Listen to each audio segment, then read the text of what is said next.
Hi, I'm Vincent Ramirez, and welcome to In the Outside, the show where I talk with bold individuals who are navigating life in the public sphere, out and proud. On this edition, I talk with Alex Kautz, an independent artist who has a passion for writing music and singing. Coming off of his newly released single, Believe, he shares with us his journey from growing up in Mansfield, Texas, where he developed his musical talent, to moving to Dallas and falling in love with the nightlife and the people.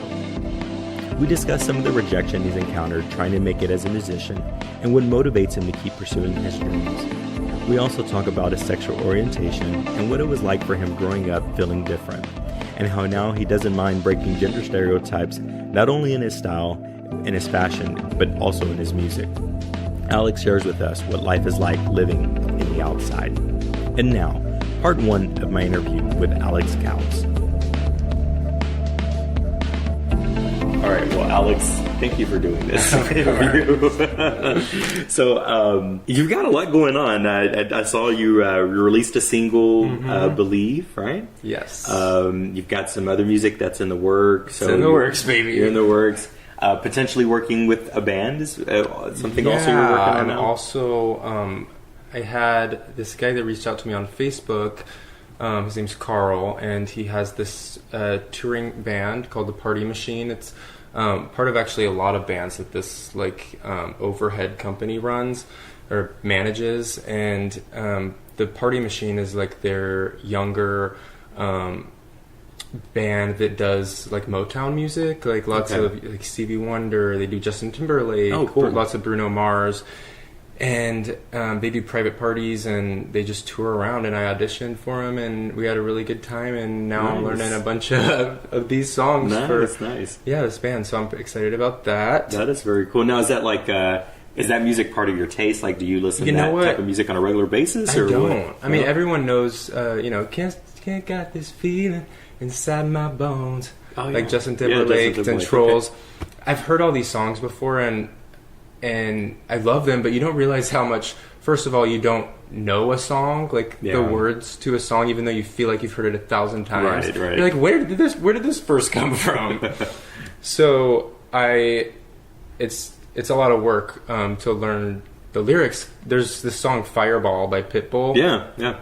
And it's got this one, baby, baby, baby, baby, baby, baby, baby, baby, baby, I'm on fireball. Like, I don't sing that kind of music. Yeah. I never have. Okay. But I can sing it, and I've learned that. I really had to put myself kind of to the test, and I sat down and said I can either learn these and make them amazing, or I can half-ass it, and like you have to give it your all and everything. And once I finally was able to let go and do that, I'm actually impressing myself with how I've been able to learn them.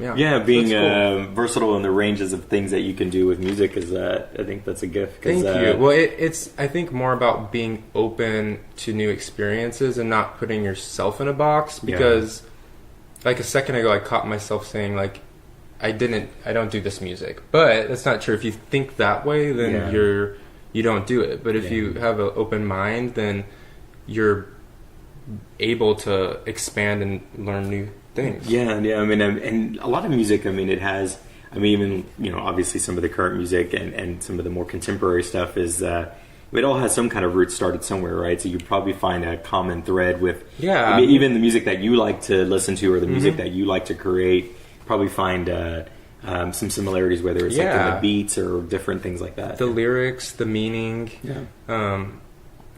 there's a different perspective for heartbreak. For everyone has a different view and experience with everything, really. So, I guess like when it comes to just any type of musical genre, there's always those central themes like love and heartbreak, right? Yeah, whether it's country music or rap music, because those are the times that we as artists like to go and write, because those emotions are so powerful. Heartbreak is one of the most painful things to go through, and I remember like the last time I had my heart broken, I didn't want to sit down and write a song because the feelings were so overwhelming that I started writing stuff down, and those later turned into lyrics. But really powerful feelings are what I like to write my music about, and what, you know, artists of the past and future will write about too, because it's something that it's part of the human experience. We all go through it. Yeah. So. Yeah. Well, that's cool. I mean, well, not cool that heartbreak is there, but you know, it makes you stronger. At least it's cool in the sense that you can draw from it and find an outlet for that, you know, from that experience in your music. Thank you. It's nice to have an outlet. It's something I've always. Yeah, I mean, it's better than sitting in your room crying, right? Yeah, or in your bathtub, or in your bathtub, home alone, crying about the heartbreak and stuff. And no, did you always? I mean, have you always been involved with music, or you know, from when you were a kid, or has music been something that you kind of just grown into? I've always been drawn to music. It's something I've always wanted to do. I don't remember a time when I didn't want to be on a stage, singing and performing and inspiring people. Yeah. And so I've always been working at it. There's been points in my life, like right now, where I've worked at it, like ferociously and intensely. Right after I got out of high school was another point where that happened. And it's hard to stay in the game when you're not getting a lot of open doors and new opportunities. Yeah. But it's really just about being consistent, because this time around I have been able to make so many connections and friends and people that have helped me. So you just got to keep pushing at it, because those doors will open. Yeah. You just have to. Sometimes it takes time. There's, you know, dry spells. Yeah. Imagine, I mean, I've heard from other people who are artists that the amount of no's compared to the amount of yeses, you know, so it's... but all it takes is that one yes. Yeah, it just takes that one yes. No. And so, if you don't mind me asking, I'd like to learn a little bit more about maybe your background a little bit. Where were you kind of born and raised? Are you originally from Dallas? I'm from Mansfield, Texas, and it's like a small suburban... Well, it's big now, but when my parents got a house there, we were like one of the first ones in our neighborhood, lots of land. Yeah. And Mansfield's like what, like 25, 30 miles outside of downtown Dallas, I guess, kind of. Generally a 40-minute drive away from where I live now. Okay. And I made my way over to Dallas after I graduated high school and just fell in love with the city and the nightlife and the music and the people. Yeah. I found a whole new life out in Dallas, even though it was only 30 miles away from where I grew up. Right, but it's a drastic difference between Mansfield. I remember the first time drive by and see cows and horses. And one of the first times I was here, I was in the building that I live in now, and I just remember thinking, like, if I could live here, like, my life would be set. Yeah. And of course, now I'm here, and it's great. Don't get me wrong, but we're always on to the next. You know, it's a climb. Exactly. So, but it is cool to finally live here, because I just love it. Yeah, it's a cool area. I mean, it's very so much fun. It's very open. You get a lot of variety of people in the area, and it's definitely a little melting pot. Probably more historically known to be the Gaberhood, right? Mm-hmm. Gaberhood, the Cedar Springs, Cedar Springs and Oak Lawn. Now, when you were growing up in in Mansfield and everything, were you out and open then? Was it something that occurred your younger years or teenage years? Or? I didn't have a lot of friends when I was in middle school, high school, so I kind of kept to myself. So I wasn't really out except to a few close friends. And then I graduated high school early, so I just kind of wanted to close that chapter in my life and start my new one. And after that, I think from 17 on, I just was I'm not starting any new relationship with anyone, unless they know that, because I don't want to have to hide anything or feel insecure about them not knowing a part about me. So I just have kept it 100 with everybody since then. And honestly, I don't even think about it anymore. It's just a part of who I am. Right. So that's interesting. Yeah, because I mean, how would you describe it? I mean, I was going to say, I mean, in the sense that kind of growing up in Mansfield and I knowing the area kind of a little bit of what it's like, and it's not so backwards in terms of like probably some other maybe areas in Texas where things are probably a little slower to progress. Like, Mansfield grew pretty fast as a population and environment wise and stuff, but it still kind of has I think areas that are still like that very small town feel. Definitely does. Downtown Mansfield. Yeah, it definitely has that kind of like more historic looking Texas, I think, would stereotype of what you would think you would see on like TV of what you think Texas would look like. When you were growing up, I mean, how would you describe yourself? Were you in sports? Were you more of like the drama kid? Were you just... I was just very independent always. Okay. I've always been very independent, and if I do have friends, like they're really close friends to me. And so I was brave, creative, free-spirited, not jaded, and I still try to like keep myself as not jaded as possible because it's easy, and I see people, friends included, that throughout life just become jaded to certain things, but there's something about like being a kid where you're just like, you don't know any better. So it's like the best. So I definitely I was different.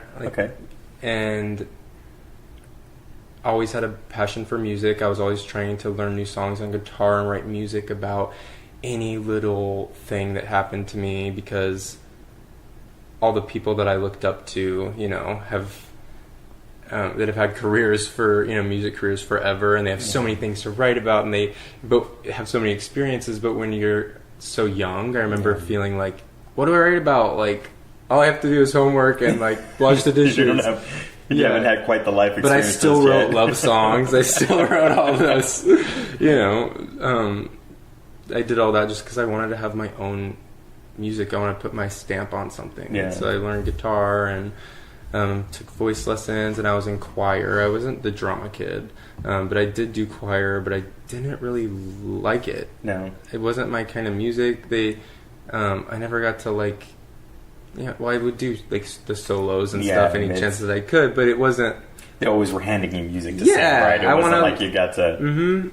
And that's something you have to kind of learn how to navigate. And it's the same thing with this band.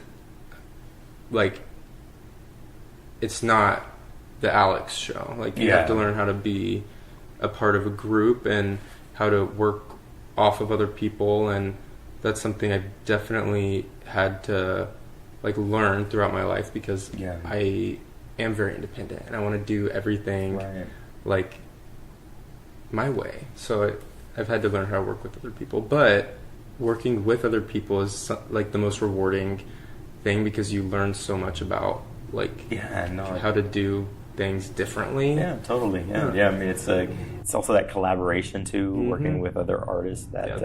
It's honestly, I think it's more fun to work with somebody else. Yeah. Well, good. I'm looking forward to hearing you in this band. Hopefully, I get an opportunity to see what you do and everything. Because I would say that's more so probably the music that I listen to is like the Bruno Mars or that type of style of music and stuff. Yeah, I listen to everything though, to be honest. But who would you say is maybe, when it comes to your own like the music that you want to create or the music that you're currently creating? How would you describe that style?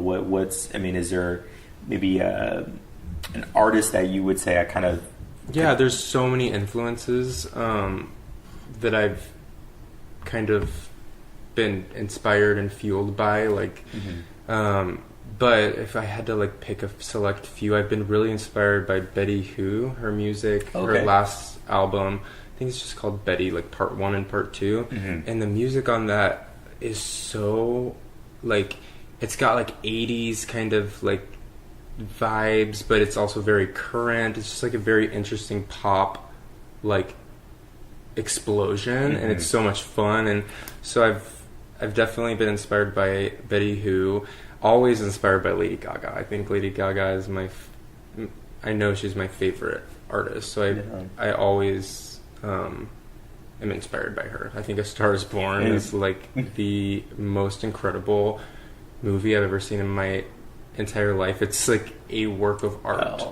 I've not seen it yet, and yes, I plan to go see it before it's like on like home video. Yeah, you have to. You have to see it in theaters. I've seen it. I saw it twice. Did you really? Yeah, just because the first time I got so inspired that I got up to write like a verse to a song. Yeah. I missed 15 minutes. But I had to because the movie it made me. Oh, gosh. So you mean you were in the middle of the movie and you got up and just broke away to like... And I went and grabbed receipt paper from the concession stand and a pen from the guy walking around with the trash can and broom inside at the bar and wrote the verse to... Actually, it was... Believe. It was the rap and Believe. Yeah.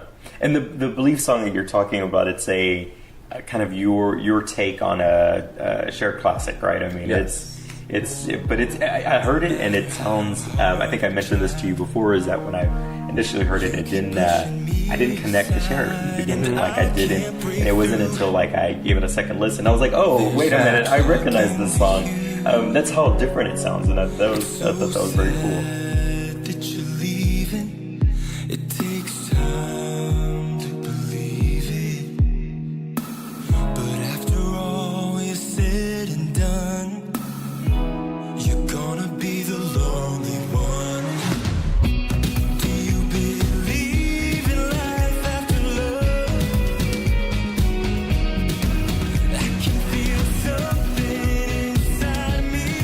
Yeah, I definitely changed it up a bit. The reason that I chose that song to be my first kind of release back into the music world this time around is because I was auditioning for The Voice, and that was my audition song, but I did it on guitar, and I know that, I remember watching The Voice, and all the people that seemed to do well would change the songs up and make them their own. So I really wanted to do that, and after kind of breaking down Believe, it sounded so cool acoustic. Yeah. And then once I got into the studio and we started playing around with it and adding more instruments, then it totally lost the acoustic vibe and turned into kind of more what the original song was. Yeah. But we kept the melody that I kind of changed,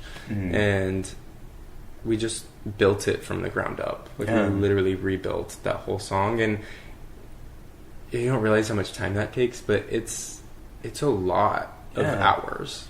I can only imagine. I mean, like I said, it sounds totally different, because I think there were still elements of the original song in there, just some things that you would recognize, but if you didn't know the song before, you wouldn't have ever, I don't think anybody would recognize that it, was this original, it's that fresh sound. Some songs get remade and they sound almost identical to the original, this is a very different take, so yeah, that's very cool.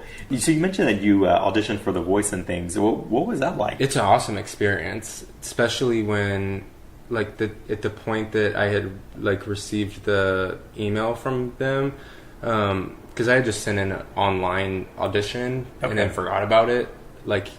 6 months had gone by, and then they sent me an email and they were like, show up to this location in 3 days. And I'm like, right on, I'll be there. So I got my songs ready. I took a few voice lessons because I hadn't really been singing for a while. And then that one went really good. And then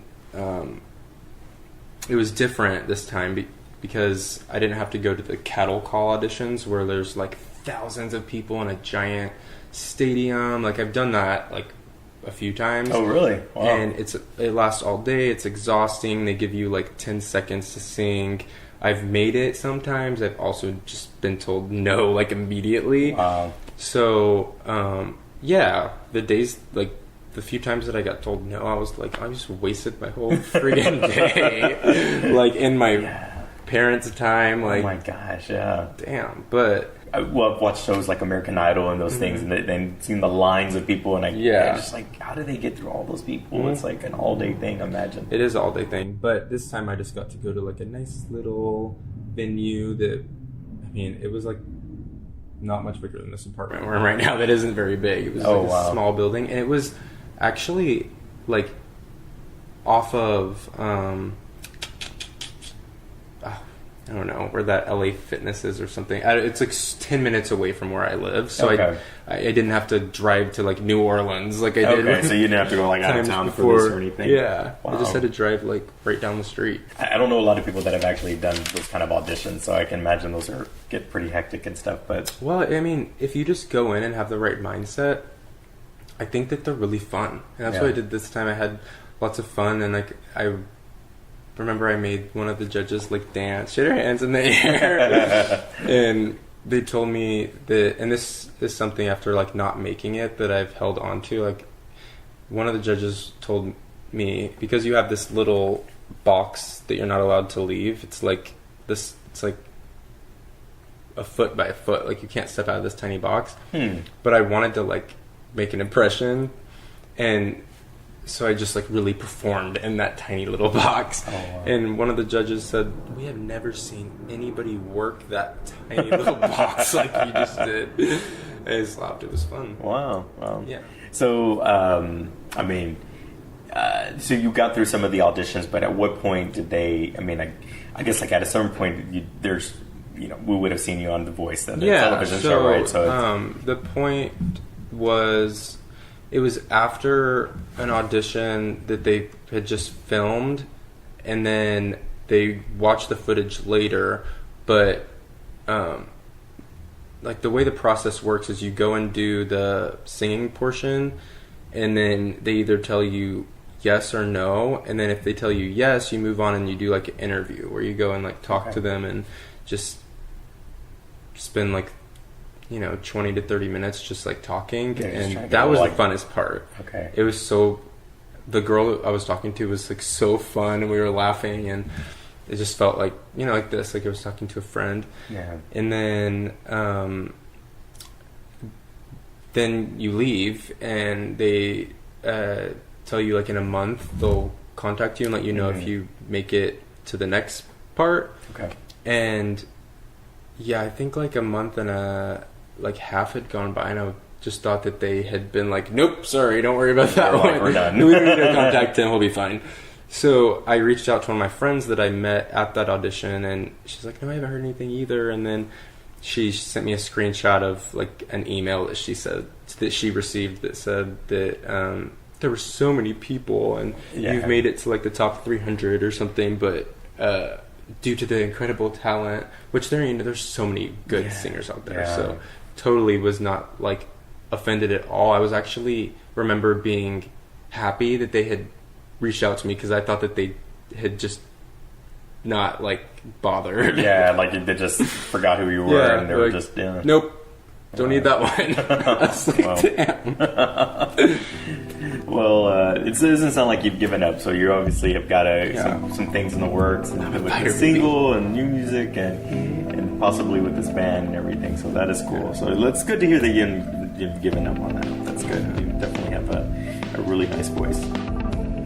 Stay tuned for part 2 of my interview with Alex Kautz, and don't forget to subscribe to In the Outside podcast and share it with all of your friends and leave reviews.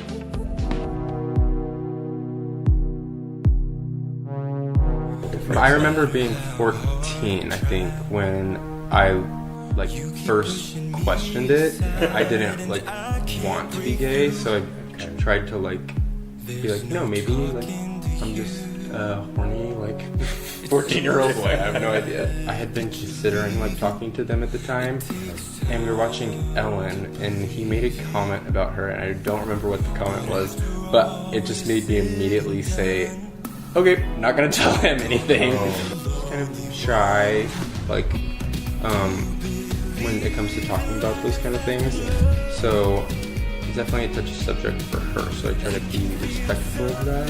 This one guy, my parents were leaving, and I was telling them bye, and he came up and started talking to them about like being gay, and it was this really bizarre conversation that should never have happened. And wait on you, I can't do that.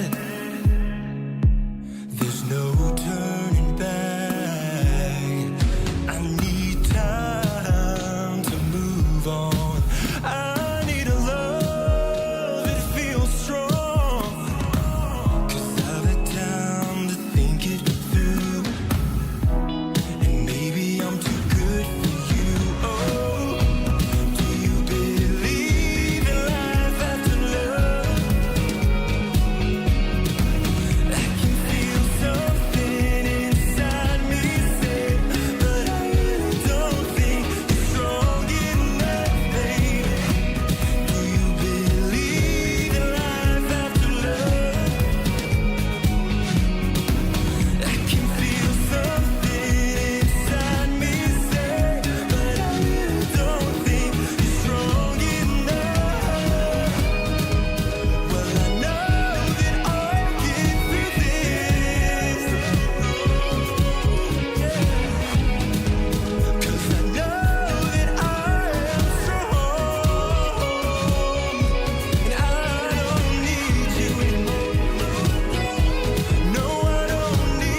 sure life's better this way. So when you hit the fan, I made new plans and rebranded. Wandering the stars and my spaceship landed. Weave like Cher, vision like Gaga.